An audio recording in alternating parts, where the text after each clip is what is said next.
Welcome to GLHF, the world's first podcast in video games, where finally, after all this time, I have become a wizard. My wildest dream has finally come true. Hit me with it. Hit me with fireball. Oh, yep, hang on. I've just done the tutorial, so I know exactly how to do this. Fireball. Whoa! Where the hell did I even end up going? Guys, we totally are in blew up. Mage Arena. I have played it for a total of about 10 minutes now, and I'm in love. I'm obsessed. You have to connect your mic to it and actually say the spells. I had no idea. I had only seen screenshots. You know me. I go into a game on screenshots alone. But it's really funny and impossible to explain without doing it yourself how entertaining it is to say the spell and then it happens. I have got a question. Is because I don't have a microphone, so I can't participate. Yeah. Is there a healing spell? Because you've made my whole screen red and it's getting dark. Yeah, I'm seeing you're at about half health. I wasn't sure if I'd be able to hurt you because we're technically on the same team. So, the answer is no, yeah. I have no healing spells, but you did say that giant over there has soup. Would that help you? Yeah, it might help me. That's true. I'm going to go check that out because did it get really dark for you as well? Yes, I think it's becoming night. But I can I can pull my torch out. Yeah, that'll help. Well, we can do torches. Does the soup help you? I didn't do anything, but I'm slowly regaining health, so it's fine. Yeah. Are there other spells, or is it just fireball? Oh, there's more. Hang on. Tons. Blast it the other direction though, because it was a lot for me. Freeze. Whoa, that was there's quick. A little bit of a delay too. It's funny. Yeah. And then I really like this one. Worm. Hello? Is there a worm coming? Oh, what was maybe supposed to happen? Oh, maybe. Listen, I can make a wormhole, but maybe I'm not allowed to do it in the base because it didn't work. Oh, okay. All right. Maybe you can show me later. And then I have. Well, I'm not even going to say it. Look, I have magic missile, but I think if I had said that out loud, it would have shot you with 3 magic missiles because they're homing. Oh, even okay, yeah, that would have been bad. And I know that from Dungeons and Dragons. So this is very similar to that old meme YouTube video of the people throwing the things at each other. Thunderbolt. Do you remember that? No. They're LARPing. It was like back when LARPing people made fun of it, but now it's just like everyone's constantly LARPing, and they would throw beanbags at each other and go Thunderbolt. Is everyone constantly LARPing these days? That's what it seems like every time I'm going outside and like hanging out at places. It seems like I'm constantly seeing people. They're just around, like in costumes and stuff with ears and stuff. I can't go to the fucking grocery store these days without seeing a couple LARPing. Of ears and a tail. Yeah, swords and whatnot. Hey, so here's the thing. We were talking before the show. You were like, "Here's how you should record better." And I just want to basically say this out loud to try and get people's opinions here. Because I don't know if this is one of my opinions that people are going to be like, you're just being dumb. Kind of like with you know how I bought a tiny computer that's loud and then I complain about it being loud. That's one of my dumb opinions. Yeah, and I'm gonna let you finish. But I heard about something on the internet called fan curves. And maybe you don't want to, but you could look into if that's your problem with why your computer is so loud all the time, because it shouldn't really be loud. Can I like edit it? I've heard so it like chills out when I'm not doing anything. I don't know anything about it, but I've just seen the phrase and a little bit of an explanation that there is something called fan curves that determines like when your fans are on, that you might be able to change some kind of setting. But I don't know. To me, doing that would kind of be admitting defeat in a way. Like if I did that, I would almost be saying like I shouldn't have bought this tiny loud computer. I think I'm just going to let it be loud and deal with it. Because what I was trying to avoid was having to do any work whatsoever. Yeah, you know? I feel that. And so it's like if I start doing the work, it's like, well, geez, why don't you just buy a proper computer? And so I'm going to avoid doing that for the time being until it gets too annoying. I did play Cyberpunk on it the other day, and it was screaming. It was louder than a freight train. Anyway, or a freight train. Sorry. What were you going to say about the audio setup, though? Oh, so here's one of my computer opinions. I don't believe in recording on the same computer that I'm playing on. I believe that the computer should go into a device that's dedicated for only recording, Sure. I feel like it's much too big of a risk to try and have like the audio and the video and the game and Discord and all of these things trying to happen at once. I'm like, we should have it all separated and different computers for each thing. I don't know if that's a crazy thing or if that's reasonable. That's exactly what I do. I would be scared. So that's fine. But aren't you must be running the game on a computer. The game is running on my gaming PC that I only use to run the games. That goes into a capture card that goes into my laptop that I record it on OBS on. So where's Discord happening? Laptop. While it's recording on OBS. So it is exactly what I'm doing. So what am I doing wrong? Why is it such a pain in the ass for me? I don't understand what the problem is. I was just saying, look, you have your headphones plugged into your recording computer, right? Right, because I'm talking to you on Discord. Because you're talking to me on Discord. So if you're recording the game on OBS, then you can just turn monitoring on the capture card audio, and OBS will play the audio for you so you can hear the game in the same headphones. So are you saying I should go over and sit at my Mac, my recording computer, and just use OBS as a TV and basically just play it over there? No, I'm still looking at the screen of my gaming computer. I'm just monitoring it to hear the audio. Oh, yeah, that solves the audio problem. What I'm trying to solve is why I've got to stand up so much and you don't.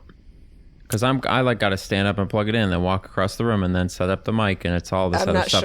I'm not sure what your situation is exactly. Well, you'll have to come physically look at it and optimize. But then for the mic, this is something that I just learned too, and I didn't know was possible. But if you get Voicemeeter, which is a program, it's like a virtual audio mixer or whatever.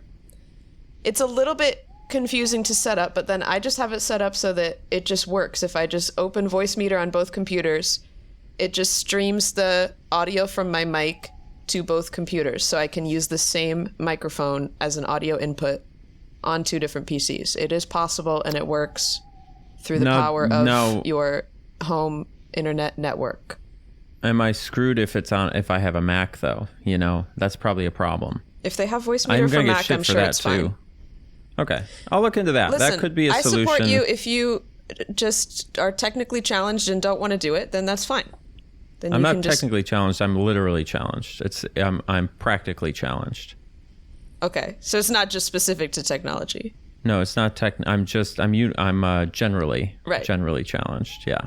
Yeah. Anyway, that's all I wanted to say is, okay, so I'm approaching it with the same philosophy as you, but somehow I'm having a nightmare of a time and you're having a great time. I'll figure that out on my own. What's been going on? It's almost been 2 weeks since we've talked because I was in Minneapolis, Minnesota. I know. So my we're goodness. recording this very soon. You're going to have to edit the heck out of this. Yes, we're recording this on Monday and posting it tomorrow. So this is more in line with how people perceive the podcast, I think, because I've seen comments before that are like, I just assume you guys just recorded this and it's like breaking my immersion that you do it like 4 days earlier. But this time, you actually will see it the next day. Anyway, I've been good. A bunch of my family from Indiana came and visited. And yeah, we both had a heck of a lot of fun. Yeah, we did a lot of activities and it was really fun. I like showing people around Oregon and then, seeing it through new people's eyes. So I'm a bit of a freaking tour guide this summer because then you guys are coming soon too. I know, you're going to do exactly the greatest hits. And I'm going to do all the same thing for us. Yeah. Well, I'm going to mix it up a little bit because you guys, I'm assuming, can exert yourselves physically a little more than my whole family could. We can. Again, I'm not physically, it's just mentally challenged. Go on a bit. So physically, I'm chilling. Go on a bit longer hikes and stuff with you guys is my plan. Yeah, we would love a good hike. I'm going to take you way into the woods where no one can hear you scream. They won't need to. And we're going to do... Hopefully. Never mind. Listen, here's what I want. We're going to play a game. I'm going to say a thing that I think we both did in this past week, and we're going to see the Venn diagram of our experiences. Okay. I'm going to start with one. This is you an guys easy went on one. some okay, kind ready? of hike, I think. I saw a picture. Yeah, so we'll start with, did you go on a hike this weekend? Oh, this weekend?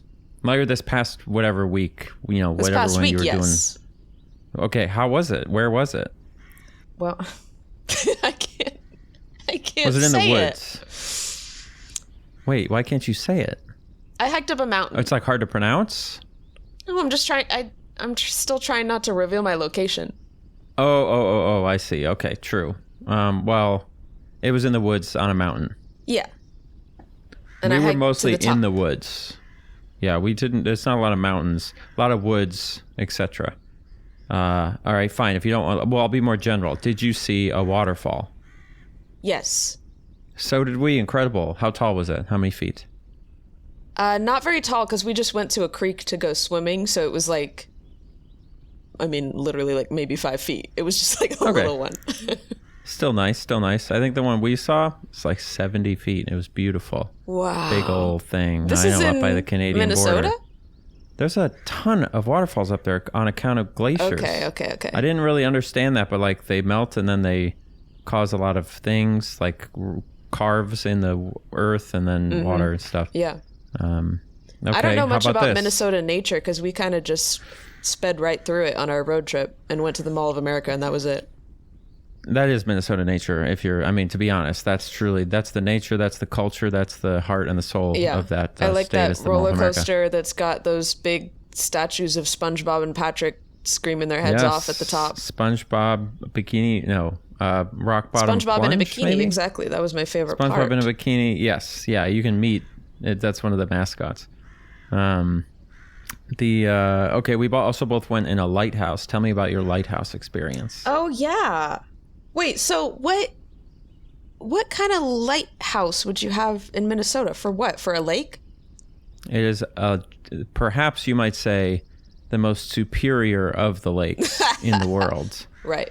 A gigantic lake. Right. Called Lake Superior. Yeah, so there's this lighthouse called Split Rock Lighthouse that they built after, like, there was one storm and, like, 30 ships crashed into the cliffs because they couldn't see anything. That's no good. Because it gets quite tumultuous on that lake. It's really big. Ashlyn actually described that whole area as, like, Oregon coast, but, like, normal instead of beautiful. Like, it's got a similar thing, but it's less, like, crazy, Oregon like, coast, but less. Storybook. It's like a down-to-earth version of the Oregon coast. Okay, so you'll it's a see the little bit real of a thing different then when flavor. you're here. I would, let's not, comparison is the thief of joy or whatever, but yeah, I'm going to come see It the is, beautiful but version Oregon is soon. the best state in every way. This is what I've heard. I'm getting it from all sides, but also we'll see if I agree. You don't have a Mall of America. You do have Enchanted Forest. Anyway, what lighthouse is this? Must have been on the ocean, right? Ocean lighthouse? Yes, we went to Heceta Head Lighthouse, Okay. which Oregonians will know. It's just a famous lighthouse. And we actually didn't get to go inside. I guess sometimes you can go inside, but for the time that we went, it was closed. But we looked at it, and you could kind of amazing. Climb up on the hill and see the big lens spinning around in there. Is it still a used lighthouse? Or I assume not, because It they have is, like I GPS think. and stuff, right? No way. I mean, I think lighthouses No, still that's awesome. exist. What if all your radios go out and stuff? Yeah, I guess that's a good point. I know the one that we went into is not used anymore, but I guess maybe on Lake Superior it's different because it's like, I don't know, a lake or something. Yeah. I'm not sure. It's But I definitely like the idea of still there being on it's at night. computerized, probably at least. I mean, not I'm like sure it doesn't have a lighthouse keeper. Robert Pattinson's not up there, jerking off or whatever he was doing in that movie. Is that, No, does that that's happen what- in that yeah. movie? I need to watch. Okay, I have for that some on reason my I thought you'd watch seen list. it. Sorry, no spoilers. I won't say anything else. Oh no! Don't worry about it. Oh no! I don't know if I want to watch It's not, it oh anymore. no. First of all, Robert Pattinson. Oh yes, but it does have a little bit of that going on. I mean, what else are you gonna do? Stuck up there? You have no idea. I mean, you're just gonna have to watch it. Okay. It's a really good movie. So did you go to the light? Because you posted that you were like watching that, like that day. Were you inspired by seeing the lighthouse to immediately go watch the lighthouse? Yes, that's exactly what happened. That's so funny. I'm not even joking. We read the whole exhibit because it's like this big museum, Yeah. all about lighthouse keepers and what they do and when it was built and all the things. And there's like all the shipwrecks, and so we were feeling kind of romantic about lighthouses, And I think they're kind of a romantic, idealized thing. but then you watch the lighthouse and you're like, oh my God, this is not. Okay, well, wow. I don't know anything about the movie. I've just heard it's good, so I guess I'll watch it and maybe I'll come back traumatized. There you go. It's just a couple of guys hanging out. Just a couple guys. Anyway, I do think that there is not. I assume there's not somebody living at the Heceta Head Lighthouse house.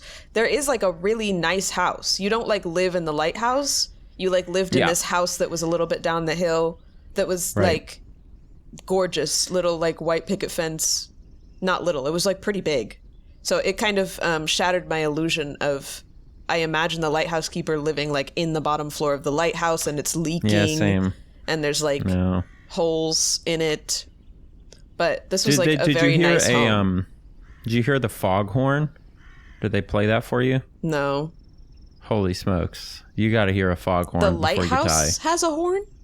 Isn't that for the boats? Most lighthouses have a gigantic, like a separate building with 2 giant horns on it that are somehow powered by like gasoline, like burning gas, a motor or an engine. And they just make this crazy noise to be like, there's fog, but it's like the deepest, like scariest. Foghorn is literally a horn for when there's fog?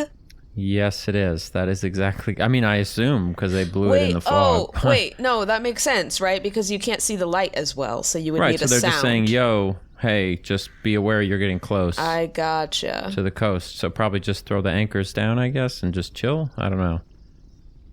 Wow. I know. We learn so much on this show, for real. I feel like every week we do learn something, right? Yeah. We're kind of an educational. Did you sort this by education? I think we can make more money that way. Should I put it in that category? Yeah, I think probably. Get different ads. It's going to be reading rainbow ads or whatever they're selling to the kids nowadays. What else did we do? What else did you do? Waterfall, lighthouse. Waterfall, lighthouse. We saw 7 total waterfalls on this trip, which was wonderful. All of them were incredible. I know, there's just so many. So we were like in a little cabin. We hiked around and then we went down to Minneapolis. I can't even show you any waterfalls here. Then you won't be impressed. You've seen them all. That might be the one thing that Minnesota has in Oregon, I guess. Then you know, but mountains and like the depth of the green of the forests and the drama of the cliffs on the ocean, I imagine would be quite amazing. Also, it was full of Canadian smoke.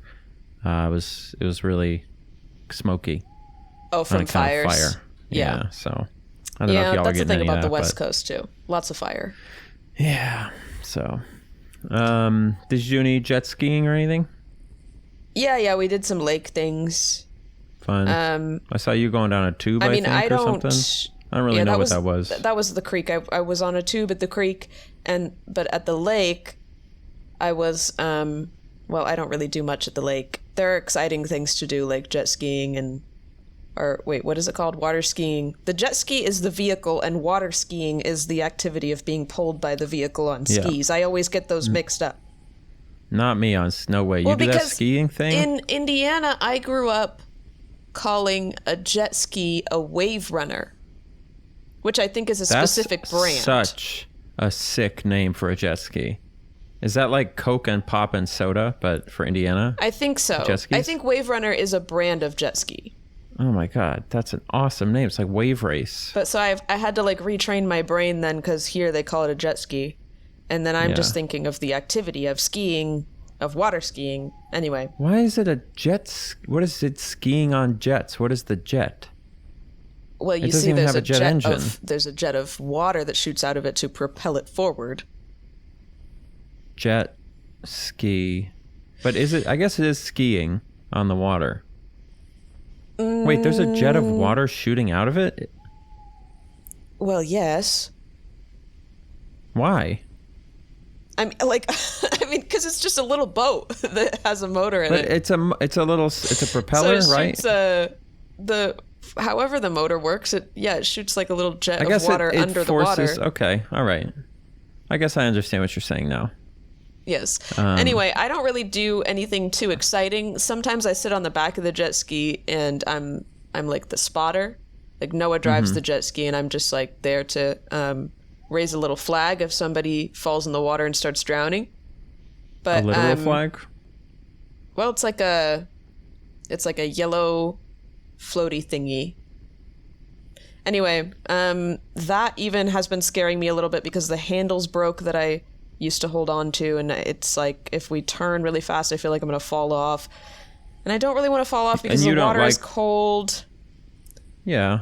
And moving very fast and scary. And so usually what I do at the lake is get a stand-up paddleboard, which is just a big flat floating board, and sit on it. I don't stand. I sit on it with a kayak paddle, and I paddle out to the middle of the lake, and then I lay down on it and just lay in the middle of the lake for like 30 minutes. That does sound extremely nice. Sounds a little bit like a sunburn to me, but I'm very pasty, I suppose. Oh, definitely. And I have been burning like crazy.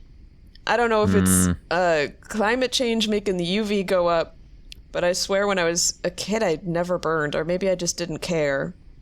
Yeah. But I actually have to wear sunscreen now because it's crazy. Do you like tan when you burn? Yeah, I tan. I do kind of. I tan like crazy, and that was tan. what I would brag about for my whole life. Is like, I don't burn, I just tan. But it's kind of, I still do tan, but I have been burning. So sometimes it's both, you know. And I know, and so I do wear sunscreen now for everybody that's about to yell at me, because I do know that I think it's technically very dangerous to burn at all. It's extremely, yes. It is like one of the most, I know, like, as of all the normal things that we do that are bad for us, like being in the sun is pretty up there. Yeah. Okay.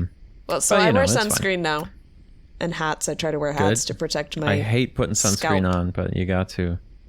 Sunscreen, bug spray, horrible. But it's actually the worst.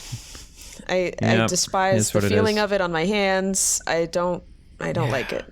But you might say it ruins the pool day, but it's the only option. Do you know where the lake comes from? Where the lake comes from? You can finish your sentence. We'll come back to this. No, I was just saying it's ridiculous, this rule that you have to like reapply sunscreen every 2 hours. Like, who's doing that? No way. No. We're applying it once and just assuming it's fine. We're just crossing our fingers and coasting. And then we assume that our energy is going to run out before the sunscreen does, and sometimes it does. Anyway, where the lake comes where's the from? lake? Is it just rain? Is there a river flowing into it? And then does it flow out somewhere? Do you have any idea what the origin story of this lake is? Probably glaciers, but I'm just curious if you've ever because you can do if there's lakes that are connected by a creek, you could like lazy river your way from lake to lake to lake, right? Or like paddleboard. Yeah, that's a funny idea. Hold on, I'm looking up a map. Funny is an interesting word for that. Oh yeah, that would be perfect. Just kind of scroll around all the edges and see if you see like an entrance or an exit. Did you know that Crater Lake is like 75,000 feet deep or something crazy? I have heard it's not 75,000, but it's like 1,200 feet deep. It's like really deep. Is it the deepest lake in the world or just in the U.S. or something? I just saw TikTok. It might be. It's significantly deeper than Lake Superior, which surprised me. Anyway, and it's like straight down, really scary. Yeah, very deep. Well, that damn meteor or whatever, was it a meteor or was it a volcano? It must have been, right? It wasn't a bomb, a nuclear. Oh yeah, it could have been a volcano too. Hang a nuclear bomb. I feel like I would know if it was a meteor. That would be crazy. Bomb. Wait, I think it's volcanic. It's volcanic. It's volcanic. Does it have an island in the middle? Yes, it's called Wizard Island, which is very apt for today. Is it really? Yes. Wow. We should go there and have a battle. The lake of which I speak does seem to come from creeks. I think like a lot of the bodies of water in Oregon are coming from like mountain springs from like the snow melts on the top of the mountains, and then all comes down gets to the ocean. So there's quite a lot of creeks actually around. I wonder if you could kayak all the way to the ocean. Probably not. There's probably waterfalls and rapids and stuff. A lot of the creeks are pretty small, and yes, also have big waterfalls and stuff that are scary. Okay. I was just curious. Do you have what do you got to talk about today? What's going on? Anything cool? Just my life. My credit card got hacked, which is annoying. Sick. Okay. Wait. Hey, at least it's not your debit card, right? Yeah, I guess so. because you can get all the money back. You just tell them, hey, I didn't buy that, Yeah. and they're like, fine. I don't know Like what credit happened, cards are way more chill for that. Oh, for sure. What did they buy? Well, they just did a bunch of charges on Shein, which I do not Nice. shop on Shein. So, Is that how you say that? yes. That was Sheen. And you know what's crazy is I've been buying...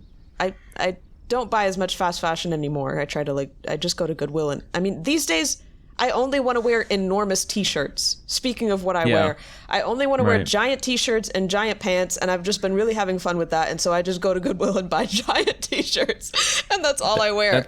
That's like the one thing you can always find at a Goodwill. Yes, it's so easy and it's so comfortable, and it's so hard for me to go back to my fashionable clothes. Anyway, I don't buy as much fast fashion anymore, but when I was younger, I was big into buying a lot of clothes from Japanese and Korean brands online on websites like Yes Style, and it used to be called She Inside. So shout out to anybody that remembers when it was called She Inside. But I did buy a couple things from there when I was a teenager, because they would sell just things from Asian brands that you couldn't get on American websites. And now it's just a general... They changed the name, and it's just a general fast fashion site that everybody knows about and uses, which I think is interesting that it blew up so much, because it was just one of these kind of niche websites where you could get Asian clothes. What the hell was I saying? They just did a bunch of charges on Shein, which I don't shop there, so I knew that it was wrong. And they only spent I don't know, $300 or something. Because I think that was not going to be the main scam. They test the card a few times on on relatively small purchases before they try to just do to something see if you crazy. Notice, But my bank called me and was like, "Is this fraud?" And I said yes, and now I'm still waiting on my new card to get here, and I don't know. It's confusing because I don't know how they got the information.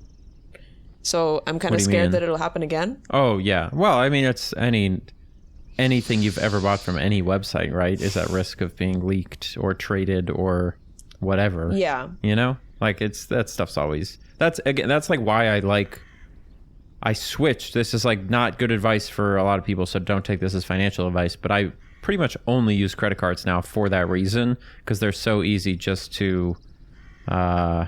you buy things, and if anything goes wrong, you just call them and say, "Oh, I didn't do that." Yeah, exactly. And as long as it's not happening every day, they're like, "Okay, fine," and they just give it back. Whereas with a debit card, you gotta prove to the bank that you didn't buy it, and they ask for all this documentation, and then they put a little mark on your record. It's a whole ordeal, and sometimes you can't even get the money back. For sure. Credit cards, they're chilling. We love our credit card companies with our 26.9% APR. Anyway, we love credit cards. We do in this house. We do. We love credit cards. And we love our points that we get, and we always pay them off. We never carry a balance. That's how we roll. Pay them off every month. You'll be fine. Yes. Or if you don't, you'll be fine. I mean, I'm sure we've all... Have you had a credit card debt moment in your life? I definitely got pretty deep in for a little while. No. Because I just... Really? Never? No. Because I just pay them off. No, you're really good with money. I always forget about that. I mean... You were poor and responsible, which is obviously what you should be if you're really poor. But yeah, I mean, a lot of people aren't. In college, I didn't even have a credit card until grad school, I think. Because in college, I just had a bank account and a debit card. And so I was just used to living on exactly how much money I actually had. So then by the time I got a credit card, I was Easy. In the same kind of mindset as I just use it as if it's my debit card, and then I pay it off. Yeah, that's the way to go. That is the way to go. Anyway, but that's since not we're the way about I went. halfway, I think we should maybe go outside, maybe change locations. Yeah, you can show me this worm spell. Oh, hello! Look at us on there this you beach. Are. Okay, welcome to the beach. Look at these We're here. Gorgeous mountains. Do you want to do very a quick Spyro the Dragon skybox review? Skybox itself is, I'd say, actually pretty good. I like blurry stars. I'm a big fan of blurry star skyboxes. The way you look they when make you're me feel good. Looking straight up, you're doing a crazy back bend. This is what it looks like in real life when I look up at If anybody has a skyboxes. titanium rod in their spine, they're so jealous of what you're doing right now because they can't possibly do that a thing people have? Oh yeah, spinal fusion. Have you heard of that? People have and to then get their they spine. can't bend their back? Yeah, partially. Why would you do that? I guess it's because if your medically spine's necessary. falling apart. Yeah, it's like a way of stabilizing, so at least you can stand up straight. You can get it if you have That'd be really bad such a weird scoliosis, feeling. or like if something is kind of irreparably wrong with a vertebrae. Okay, well, all those people are jealous, like you said. Yeah, they can't even dream of doing what you're doing right now. No, they can't. I've heard it's like really... I think it's like one of the most painful surgeries, and it's just really weird to recover from, because you kind of feel like you can't move. And you can't ever again, right? Yeah. And you get used to it eventually, but it would be very strange at first. Yeah. Shout out to all our fans with spinal Yeah, does bars. anybody have What'd their you call 'em? spine fused? At least somebody has to. We've got one person of every kind in this audience, I feel like. We every always time we do. mention There's anyone. always somebody. Yeah. I It's love either a that. whole bunch of liars or just a very diverse audience. Yeah. The, I think people are just diverse in general. Like, you talk to random strangers, you find out so much. Like, everybody has lived such a life. If you ask people questions, you know? Definitely true. Yes. If you ask good questions, you'll get good stories. For sure. For the most part. Or they'll tell you about things you don't want to hear about. That does happen sometimes. If you strike up a conversation with a random person at a campsite bar in northern Minnesota, they might tell you some stuff that you aren't really interested in talking about. Like what? Like what they were doing in a lighthouse with another guy? No, unfortunately, that would have been preferable. I would have preferred video footage of that than having to hear about it. It's just always straight to politics, and you're just like, what? Stop. Like, no, I'm asking you about your life, and you're telling me about how you got yelled at by a trans 11-year-old, and I'm like, I just can't even begin to have this conversation right now. Oh no. First of all, Cap, no, you did not. Right. But it is what it is. I thought you were going to tell me some tea, and it's just a annoying unfortunately, person. no. There was one guy who he was trying to say, like, at what age did I get recruited into the gangs? Because I told him I was from Minneapolis, and I told him if he didn't shut his mouth about my hometown, I would burn the bar down. Is that a reputation that Minneapolis has? No. Gangs? But I was going to get furious. I said I was going to chop his head off and burn the bar down. I didn't say that, but you know how anyone who isn't from a city thinks the cities always are. I guess just like compared to the country.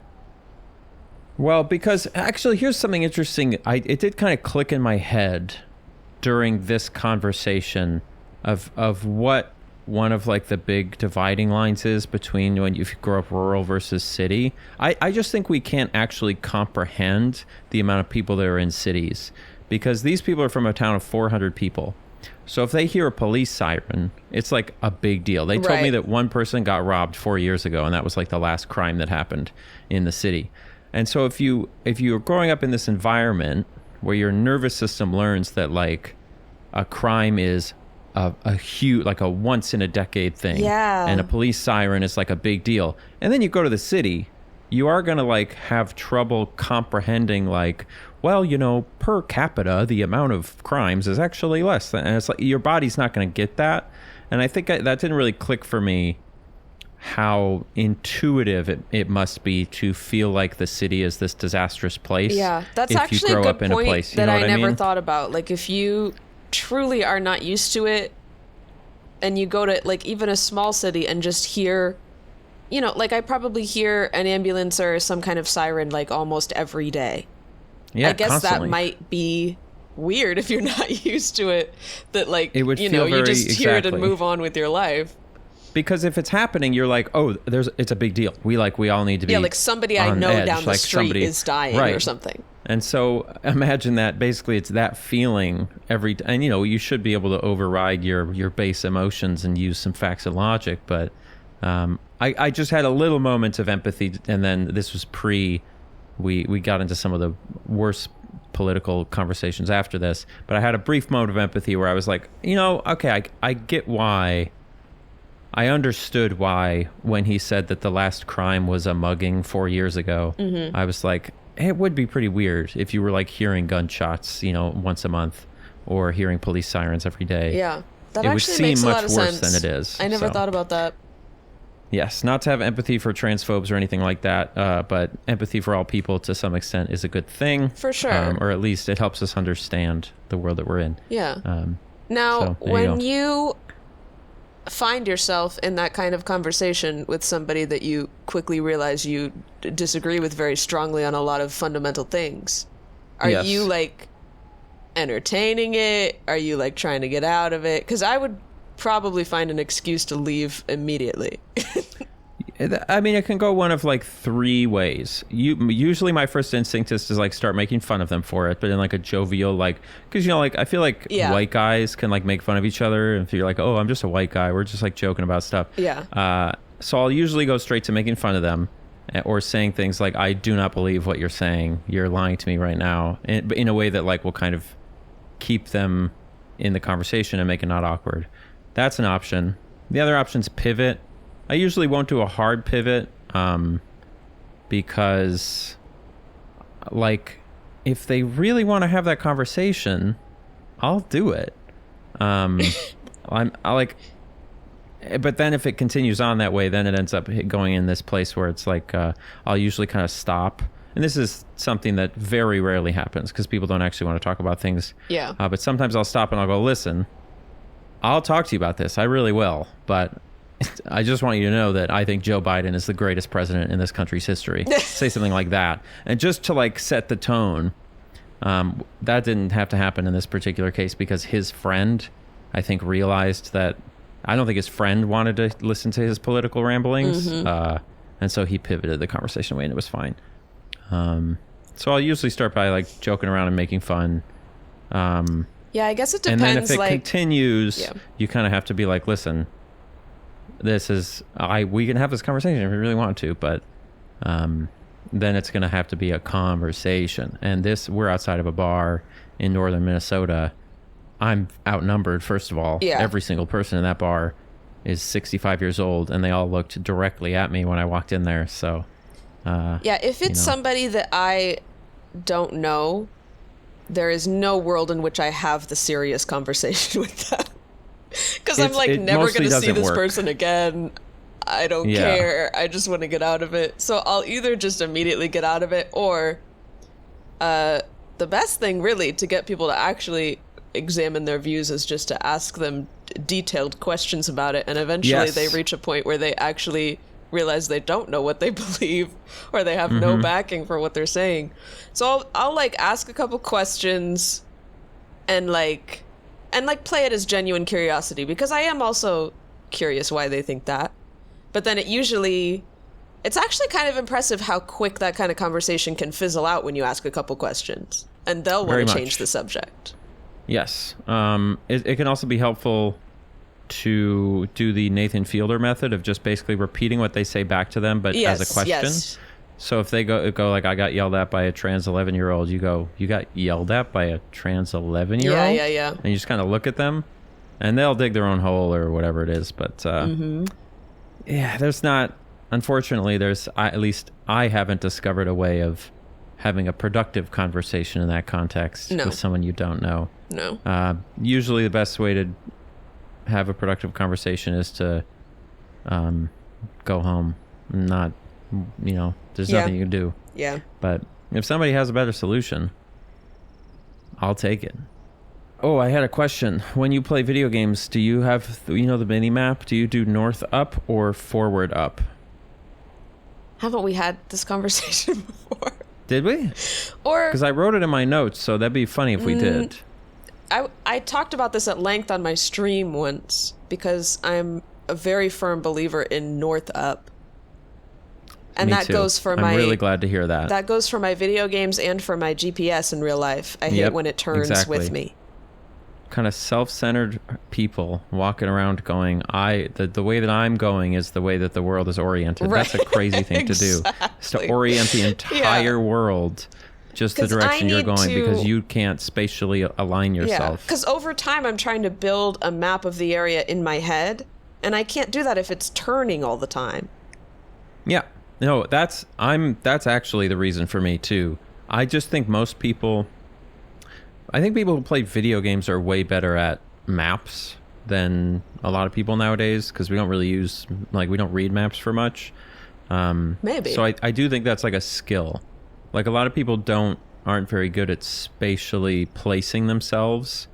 And I think if I was bad at that, you probably would want it to be forward up, you know, but I just think that's crazy. You know, you want to know where you are. What direction am I facing? What am I looking at? It is crazy. Where am I in relation to where I just was? And I think it makes it harder to, just like I said, to build a map in your head and to be able to figure it out yourself. Because I'm trying to get to a point where if the GPS stops working or something, I'm like, okay, I know that the destination is northwest of here, and I know which way I'm going. And so I just figure it out in real life. And I feel like that's harder to do if it's... Would you ever do a leave your phone at home road trip? Just like a 2-week... Road trip? Don't even bring it? No just phone? Like get the fuck out of somewhere? No phone, just like a map? Did you ever do that? I mean, I just get scared that, like, I'm going to have to call 911. When have you ever had to call 911 on a road trip? Never in my life. Oh, thank God, because that would have been embarrassing if you had. Not one time. Like, oh, shoot. Some horrible story, but... I do think... yeah, I know. It's good to be able I've had to, like, call AAA before. Services. Like, what do I do if I... Am I alone, or do I have another person? Because with one other person, then maybe, okay, I feel safe enough, because, like, one of us starts dying, the other person can go find help. I think alone, no phone would be What I would say, though, scary. is, like, if this was... People did it for decades. I know, and they were crazy. Your car just breaks, and I guess, what do you, hitchhike? You and maybe just have the problem to now is people walk wouldn't to the nearest gas station or something and find a phone. Yeah. That's a good experience, probably. I have been enjoying to the nearest gas station. Just, as sad as this sounds, just leaving my phone in another room for, like, an hour without having it like, physically attached to my hand. It is very nice. Yeah. It's like that, the weird feeling of, like, silence and peace you get. Yeah. Probably indicates something really weird about our relationship with the phone, which is not a new thought, obviously. Everyone's talking about that all the time, but... Yeah. Feels good. It's kind of like, have you ever just, for the fun of it, just, like, flipped the master circuit breaker in your house? Just, like, everything off? All the humming, all the buzzing, the lights gone? Have you done that? Yeah. Not in this current house I'm in, but because I don't know, like, which circuit breaker is which, because it's, like, multiple units, but yeah, no, sometimes. I haven't done that yet. If you really want to go crazy, you can turn off the water main as well. No running water. It's a good feeling. Like, you just temporarily living in the woods. Yeah. Off grid. Just peaceful and nice. Do you know where your water main shutoff is? I do not. And neither does my landlord. Well, one of you needs to figure this out, right? The first thing you do after this pod needs to be figuring out where your water main shutoff is. He doesn't know anything about the house. Like, very basic questions about the house he doesn't know. Like how old it is? I mean, I haven't asked him that, but he doesn't know where the water main is. He didn't know where the circuit breakers were, I think. That's crazy. Because that's a really common thing for a landlord to have to do. Yeah, I don't know. But I need to ask him if, like... So if you have, like, a leak, like, if the sink starts, he's just going to be like, oh, well, we'll just wait till it runs out? He would not know what to do. Call the city and he might call a plumber. And then Sure, the plumber and would come in and ask out. me where the water main is, and I go, I don't know. Yeah, I don't know.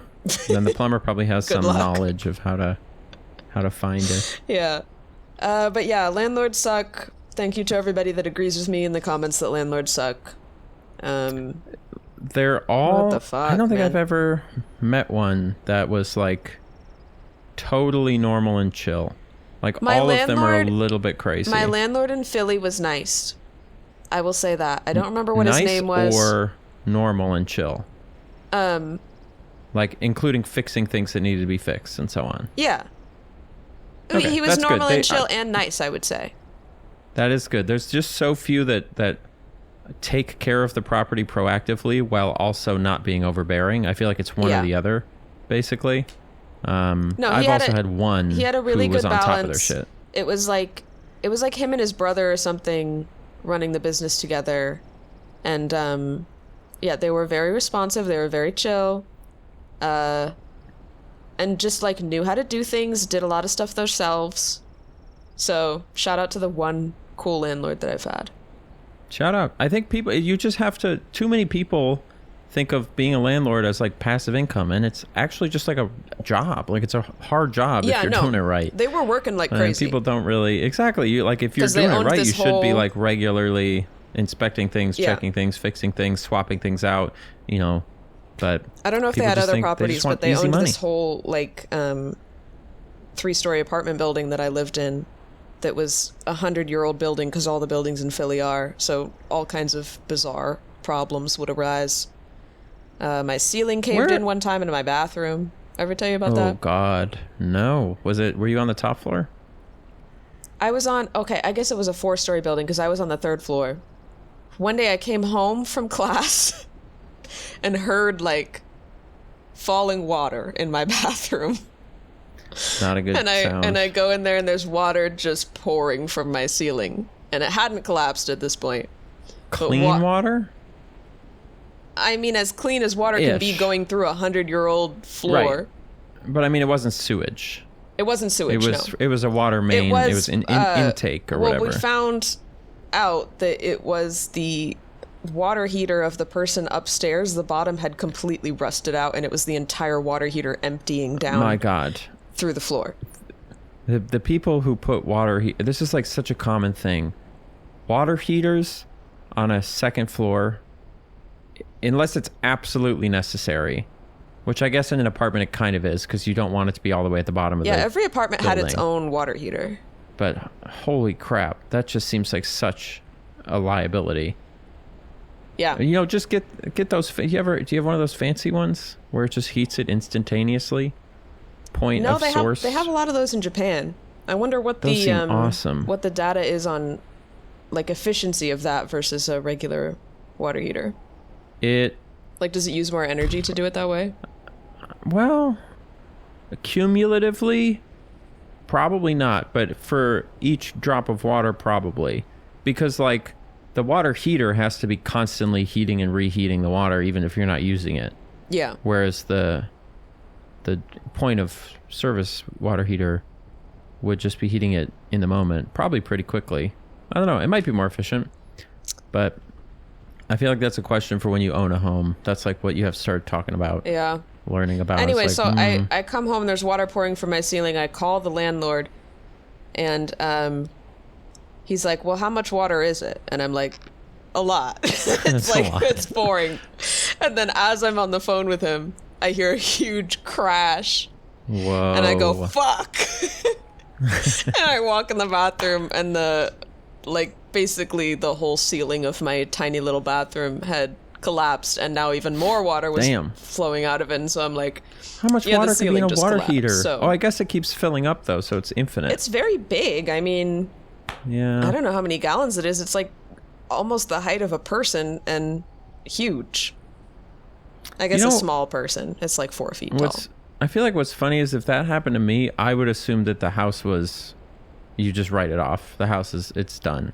Like, I feel like I wouldn't even know where to begin. They fixed it in like 2 days. Cleaning that up. Like, how would you even do that? They cleaned up the rubble, and they like re-plastered the ceiling or whatever. And fixed the water damage and stuff? Like, I just don't... it's amazing to me that people have figured out all this stuff. I don't know if they did. The mold that's now growing in between. They probably weren't really doing like mold remediation, but they did fix the ceiling. Yeah. Just seems like such an ordeal to clean stuff up. Can somebody let me know if we have any... Well, maybe don't. If it's scary, don't let me know. How dangerous it really is to have mold in your house. I think it depends a lot on the type of mold. Because because our house in Indiana, we would get like mold on stuff in the summer because it was very humid. And there's always mold in the air, and then the air is inside. And so I caught a couple times like some mold on my like clothes that were hanging up and stuff. Yeah. But then you just clean it and move on. And we did get a dehumidifier because our AC wasn't working right. And then I saw a TikTok recently of a girl that noticed the same thing. Like she had like some mold growing on her shoes or whatever in like a humid location. And then everybody in the comments was telling her like, you are going to die. You need to get out of there. And I'm like, nope. People are way too concerned about death. I still say, and I've probably said this on the show before, if it's safer than getting in my car, I'm not going to worry about it. Like, that's my threshold. Is like, I'm chill about driving, so if mold is less than driving, I'm not going to worry about it. But I think you're probably correct that it, like, black mold probably actually is not something you want to deal with. Sure, and I feel like if you have an active problem where, like, something is leaking and causing continuous moisture in the walls or something, like, obviously that's bad because it's just going to grow out of control. Yeah. But I've always just kind of treated it as, like, as long as you clean up the area and then you make sure there's not a leak or something that's going to continue adding water to the area, then you're probably fine. Yeah, and I think once mold is, like, dried out, it's docile. Well, at least that's what my dad said. Like, I think you can have problems if you have like asthma or something, obviously, you're, like, allergic to it. I don't know. But I mean, honestly, let me know. And if there's, like, different types of mold that I need to be worried about, because I don't have any problems like that in this house at all, but we did in Indiana for a little bit, and I just kind of we just kind of lived with it. I don't know. Exactly. Everything down here is moldy all the time, I feel like. It's just like the nature of being in a humid place. Yeah. The central I feel air like it's helps unavoidable a lot, but in certain places too. yeah, a little bit of mold is okay as a treat, as they say. Yeah. You know, just a little bit here and there, a little white mold maybe. No big deal. Black mold, probably more serious. Because it's outside all the time. You're breathing in mold spores when you go outside. Yep, constantly. And I feel like it's one of those things that, like, you would know if it was a problem. Like, if you're in your house all the time and there's mold and you're constantly, like, coughing and sniffling, maybe you should look into it. But if you're feeling good, you know, your doctor says you're doing all right, it's probably fine. But don't listen to me. Yeah, you know what? I'm not a professional. You are, though. We are. We're the mold experts, and we actually think it's fine. So... Okay. I mean, we eat mold, don't we? It's fine. Isn't, like, certain kinds of food, isn't it mold? For sure, like cheese. Cheese, yeah. Cheese is mold, cotton candy. Freeze! Holy shit, my screen is completely white. It looked like mold all over my screen, actually. Are you back to normal now? Moldified. Yeah. That barely did anything to you. I guess maybe it just keeps you still. While I cast something else on you. I wasn't trying to move, so I guess, yeah. Try, can I see worm? Do you want to do worm? Oh, right. Hang on. I want to see worm. Worm. Whoa. Wait for it, where does wait it take for it, me? wait for it, wait for it. Hole. I'm waiting. So you say worm hole, and then it makes a portal. That's incredible. Now, is there a limit to the distance? I don't know. Maybe like not. If you hole at the top of the tower and worm down in the sands, can we teleport? That's what I want to know. Well, now it's... This is probably a really fun game. How big are the teams? I don't know. Should we play a match? Well, I can't do anything, so I probably shouldn't. Dang. But you'll figure it out. You'll report back. I have been playing a video game. Oh, yeah. Maybe tell us about this video game. Sure. It's called OpenFront.io, and you play it by going to OpenFront.io. What's and it about? Like it's one of those, you know how there's those people who like games where it's like a map of the world and you have to take over the world? It's like wait, one of those you were types telling of me about games. this. It's like Oh, incredible. There you go. Wait, did you just say this last episode? It's definitely possible. I think you already talked about this. It's like I'm also playing Grand Theft Auto. Anyone heard of that? So we can add that in instead. Oh, that's a hidden gem. Believe it or not. Yeah, Grand Theft Auto. Which one? 3. 5? Oh, 3. Did you know that in 3, you know how in Grand Theft Auto there's the radio and you turn it on and it plays like Snoop Dogg music and stuff? Sure. In 3, the composer just made fake songs for all the radio stations, which I think is really cool. That's a way more fun thing to do than just license a bunch of songs. I like when a game has in-universe music. Yeah, it's like fake artists with like fake hits from the fake 80s. It's really fun. Are the songs in GTA 5, are they songs that would get you in trouble for posting to YouTube? Yes. Or are they like... Yeah, generally, Oh. I have to be careful. Yeah, sometimes I've accidentally done it, and it's like, nope, can't do that. Yeah. Like, they grab them pretty quick, so... That's annoying. Unfortunately, yes. It is a little but annoying. We need to do an episode in GTA. I keep telling you this. You just have to put it on your PC. I'm actually, just about to download it, because I have someone who's building a mod for me, a very simple mod, that I have to test out for a video. So. Except the problem is I already undownloaded it, and it takes forever to download because it's 1 million gigabytes. It's very large. And then every time you re-download it to your computer, to go online, they make you do the tutorial again. It doesn't matter, like, obviously, on my account, I have logged hours online, I've done it before. It's like it saves like locally, whether you've done the tutorial or not. You have to do the whole fucking tutorial mission heist? every time you reinstall horrible. it. That's really horrible. I think we would have a lot of fun in that game, but that's pretty annoying. I know, but it takes up like my entire hard disk, so I uninstall it all the time, and then I forget that I have to do the tutorial again. That's actually crazy. Yeah. They better fix that in 6, if 6 ever happens. What do you mean, if 6 ever happens? Is it happening? Yeah, they've announced it. They put trailers out. Yeah, it's like... It's just been a million years. I just give up on these things after a while. It's been a really long time, while. yes. No, It's like how it will be coming out at some point. They actually put out a trailer for the new Avatar movie, but I still have doubts that it's not going to get delayed because they always delay them. You know what's funny? Can I tell you something? I just flew home. Please tell me something funny. I'm going to tell you something funny. 3 different... I can't believe I didn't start with this because it was amazing. 3 people around me watching movies. Right on my left, Mickey 17. Guys watching Mickey 17. Movie that you've talked about on the pod and that you liked. Yes. Guy right in front of him, Mission Impossible. Don't know which one. Mission Impossible. Oh my god, it's Mem's favorite movies. The row... Yeah, no, not even joking. What was the other one? The other one is... You literally just said it. And I blanked on it. I told you I only slept like 3 hours. What was the movie? Wait. You just literally said it out loud. I don't remember either. No, this was 2 seconds ago. Wait, what were we talking Wait, about? how did GTA say... Oh, Avatar. Avatar. Avatar on the one over to the right in front of that guy. Yeah, I think it was the second Avatar. Okay. And it was on his phone. So I couldn't tell for sure. That's the way to experience it. Listen, if James Cameron's going to come to you. Listen, I approve of Mickey 17 and Mission Impossible. I'm not going to say Avatar is one of my favorite movies. Here's Certainly what I can not. tell you. Based on watching it from the side without hearing it, I thought Mickey 17 looked kind of bad because I turned and it had a bunch of creatures. And I don't like when movies have a bunch of creatures at the end. Too many movies do that. But when I looked and saw that Mission Impossible... I see Tom Cruise. He's hanging off one airplane and getting onto another airplane. Yes. I was sweating. It was incredible. So Wait, that must be the newest one. Is it? It was like a yellow biplane and a red biplane. Yeah, he was watching that one.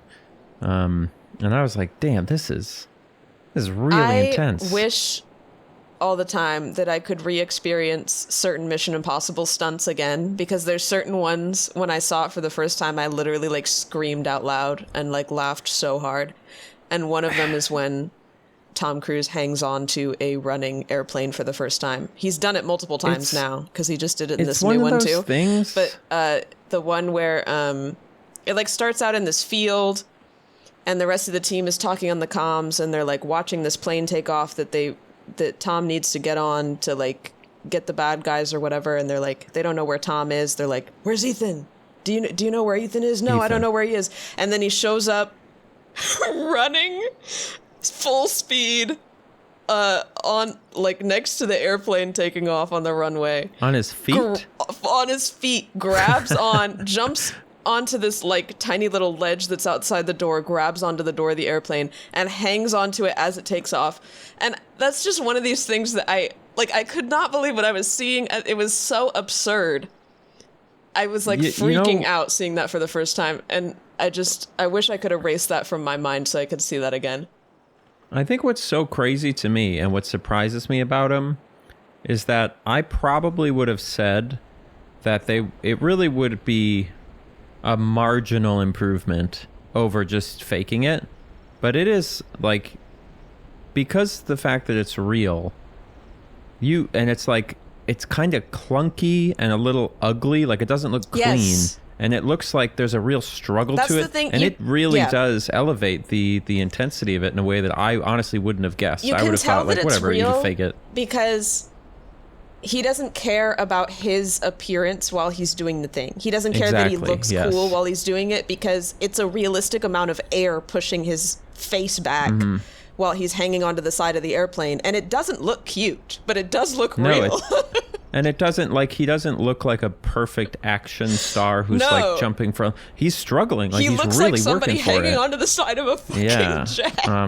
It was very convincing. Just that little sequence I watched. Yeah. Without hearing anything. It was pretty every good. time, like, he's had the same haircut for decades at this point. And however he gets his haircut, every time he has a lot of wind blowing on him, it like turns into a bowl cut, and he has these crazy bangs from like the wind blowing on the top of his head. And again, it doesn't look cute, but that's part of the charm of it, is that he's like a different star that was more obsessed with their appearance would be like, we need to film this on a green screen so that there's not as much wind so that I can look good. But he does not care. You make sure that the angles are like nice, and you make sure that like it's all smooth. But it's kind of awesome that it's not. Like, I really appreciated it. Oh my God, we just end every podcast episode glazing Tom Cruise.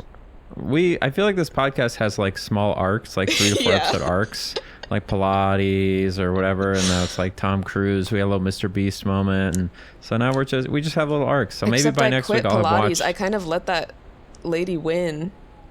Because I did stopped see you, going. You did a little Pilates for your video. I did a little Pilates for my video, and I have been... Oh my gosh, I've been back in the gym. I just went this morning. Nice. Okay, what are you doing? I just posted about this, but I came up with a genius plan, which is that... Steroids? I want to try to... Steroids, yes. But also I'm going to go...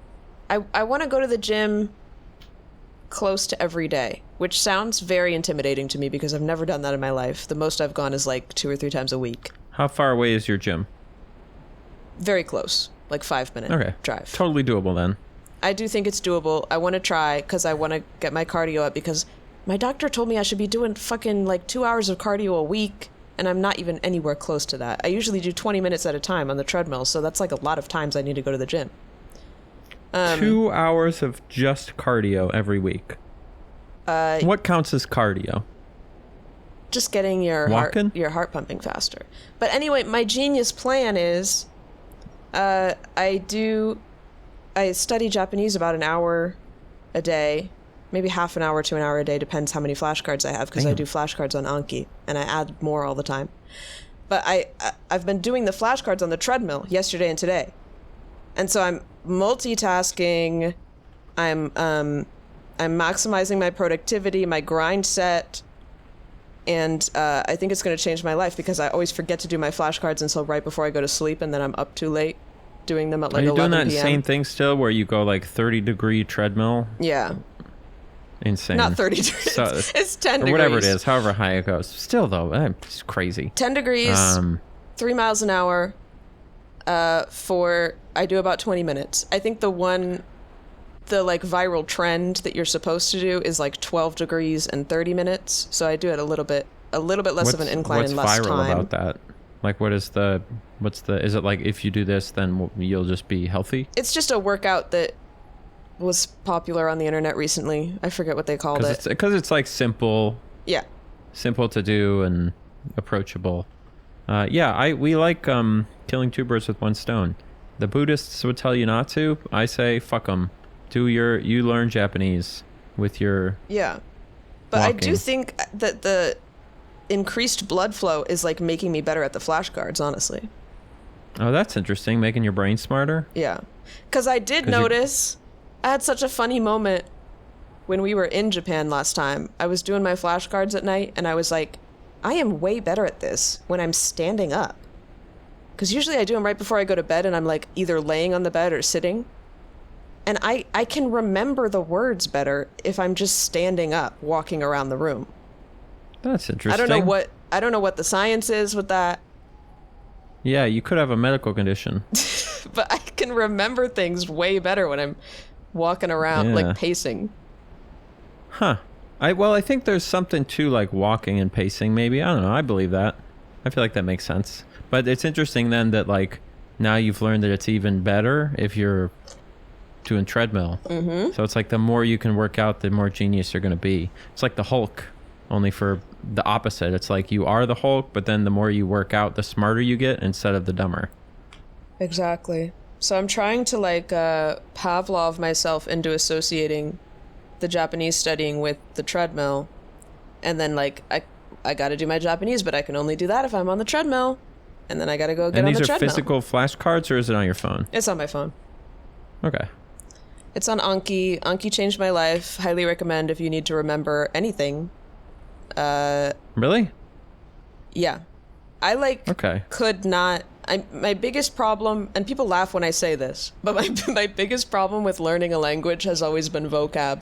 And people will laugh because they're like, well, it's all vocab. I mean, yes. But like I can remember the grammar structures and stuff because you hear them all the time. But just like so it's the specific, just the learning a number of words. Right. Just because my memory is so bad in general has always seemed like so impossible to me. Like there have been people in my classes growing up that will just hear a word in a conversation one time and then they'll know it and they'll be able to use it the next time. I will just like, if I hear a new word in a conversation, I'll ask what it meant and they'll tell me and the word is immediately out of my brain because then they told me what it meant. So I have no need for the word anymore. My brain just throws it out. So you were just like, I'm curious, and then they go this. You go, okay, that's it. Yes. It was it's the novelty of it. So anyway, so Anki is just an app that does spaced repetition, and spaced repetition is literally like magic. I've never been able to remember vocab, and it just like it spaces things out so you like learn something the first day, and then it shows it to you the next day, and then it shows it in 2 days and 3 days and whatever. And there's like levels. You like rate the flashcards from like didn't know it at all to like that was pretty hard to good to super easy, and then it changes the spaced repetition based on that. And it's crazy. It's just crazy that something so simple like changed everything for me. Like I let me actually check. I'm not like super consistent with it as much as I should be, and I need to be like adding words more because I just add all the flashcards myself. But I have do they have like packs you can get like of certain things, pre-made packs? But I like making them myself because then I learn them better anyway. I can't check on my phone, but I have something like 4,000 or 5,000 words that I've learned in the past. I mean, that's not really that much for like Japanese 2 years. Words are there? This gotta be like half of them. I mean, I've heard crazy things like you only need like a few thousand to have daily conversations. Yeah, how many words do we even know probably in English? Like, I don't even know if I know 1,000. I've looked this up before. I think it's a lot. I don't believe that. How many words does average person know? And I want to say it's like 50K or something, or 20K. 20K. No shot. No way. We couldn't even name 50 women. Well, or whatever it was, 100. Well, it's harder to think of them actively, but yeah, of course you probably know a shit ton of words. So, okay, video idea. I'm just going to read you the dictionary, and we're just going to go through every word. And see how many of them we know. Count. Yeah, it's going to be the first time someone's actually counted, and we're going to do it with like 100 people, and then we're going to average. How long do you think it takes? Can you Google that? How long does it take to read through the dictionary slowly? Well, I just looked up how many words are in the dictionary, and it's about 100,000. Okay, and you're telling me you think I know half of those. Well, I just said the average person knows 20,000 words. So, I thought you were kind of like guessing. So that's what it said. 20,000. Yeah. Huh. So we should know like 20% of the words. So if you do 100,000 words, if you do one word every 10 seconds, that's what is that, 1 million seconds? How many days is 1 million seconds? That's what I got to figure out. And then that's about how long it would take to do that with one person. And then if I could hire a bunch of people to do it with 100 people, or I could just hire 50 people to do it to each other, or 100 people, 50, Okay, I'll figure it out. And then we can get an actual count, because I don't know if I believe that. How do they estimate that? 1,000,000 seconds is about 17 days if you were spending 16 hours a day. Jesus Christ. Oh God. All right, that's gonna take a while. I'm just saying I don't understand how they came to that number 20,000. I'm sure there was some clever. I'm sure there's a paper about it somewhere. I'm gonna read it. I'm gonna print it off and read it. Anyway, so I'm a bit of a perfectionist, I think, with my language learning. So I think I've said before, I get really frustrated when I see a lot of words in a sentence that I don't know, and then I just want to like leave and get my vocab up so that I can just read everything perfectly the first time.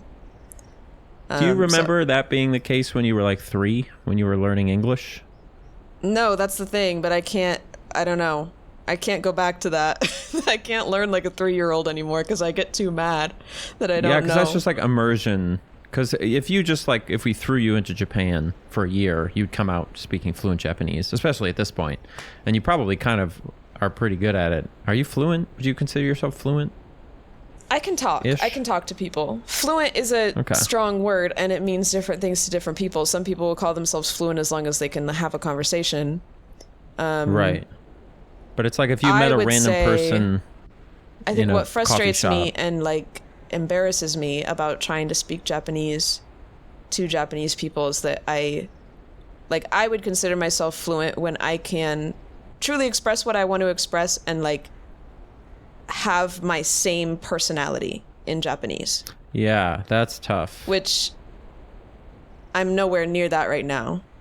Like I can kind of make jokes and stuff, but it's obviously it's just different and it's so hard, and like I've said before, you just kind of inherently feel like a stupid baby. Mm-hmm. Because there will be like simple words that you don't know. Like I can learn a shit ton of words and like I know a lot of technically more complicated words that you would like see in the news and stuff, but then there's always just going to be little gaps or like simple words that you realize in the moment that you don't know how to say that, and then you just feel stupid and it's hard. It is wild, that thing. I know it's like a meme or whatever, but like how like if you're speaking to someone who's speaking their second language and they're not very good, they do just sound like a really stupid person, even though they're just like a normal smart person. I know, and it's kind of hard. And they just don't know language.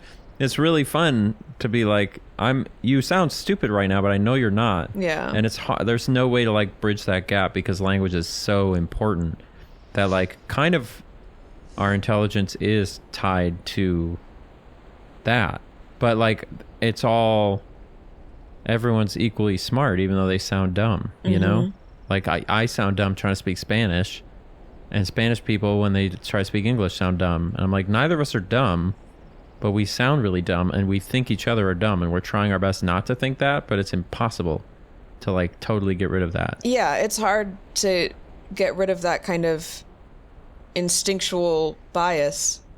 Yeah, you sound like a toddler right now. Yeah. You're like, but I know you're an adult who's like doing a job and it's really good at it. Yeah, it sucks. I think it's funny. Speaking Japanese is one of these things that I have to like force myself to do when I'm there, because I know I'm only going to get better if I do it. And I enjoy the challenge, right? I think, of doing things that scare me, but it is just like extremely anxiety inducing because I know what I want to say and I can't, or they just like say a bunch of words that I don't understand and I'm like, I swear I can speak this language and I'm not this dumb, but it's just it's really, really hard. Brings me to tears pretty quick if I'm like really having a miscommunication, because it's just like so frustrating and embarrassing. Do you ever have to do the funny thing where like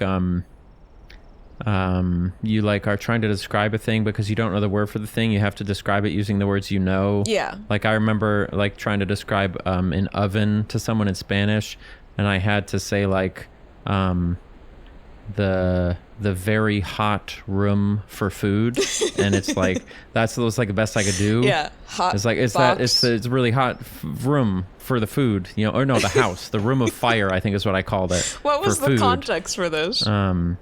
We were working in a restaurant, so I was trying to be like, how do you turn this off? And I was like, yeah, how do you use the very the hot room or the hot house with fire or something like that. And eventually he got it and he laughed really hard, which is always funny. But Yeah. it's like you gotta build. It's like Legos, you can only use the pieces you have. Exactly. And I imagine in Japanese, because of the way the language is structured, it's like kind of even hard to do that, right? I can do that. Or no? Like describe stuff. Yeah. But that's the kind of situation where I'll describe something like that. They'll tell me the actual word. I'll go, okay. And then it's immediately gone. And it's gone, right? Because they understood me. So it's like I've achieved the goal of them understanding me. So it's gone. I bet you there's enough English in Japan that you like must be tempted to just like rely on English to some extent, or I guess it depends on where you are. Yeah. If you're in a big city and you stick to the places that have English names on Google Maps, then the staff will speak enough English that you can get by. But it does, like, obviously, as with going to any country where they speak a different language, it opens a ton more doors for you of stuff you can do if you know the language. Yeah. So I'm trying to get back into it because I'm going in September again. I know, it's not far. I want to try to talk to more people when I'm there, but I can barely talk to people on the street in America, so I don't know if that'll happen. You could try speaking Japanese to your neighbors, because that's two birds, one stone as well, right? Because you wanted to try to talk to your neighbors more. And then they'll think you're foreign, and then they'll be more friendly. That's just like extreme weeb behavior. It really is. Wear one of the band, wear a perfume shirt and walk up with something, whatever. Okay, well, we're just about done, so maybe I'll cast one more spell here. Do it. I'm so excited to see which one. I don't really know very many. I think I have to learn more, but I didn't know you could. I'm just gonna go over here. You just stay right where you are. All right, I'm gonna stay right here. Magic missile. Oh God! Ah! I didn't even just hit the beach. Wait, are they not homing? Wait. Well, maybe only for enemies. Magic missile. Oh, because you're not my enemy. They just kind of went over there. On my team. You might be able to hit me with them. Magic missile. Over my head, a little bit lower. Point right at my chest. Okay. I gotta wait for it to recharge. Magic missile. Okay, that did hurt me. Wait, but my other... It wasn't very exciting, though. Fireball.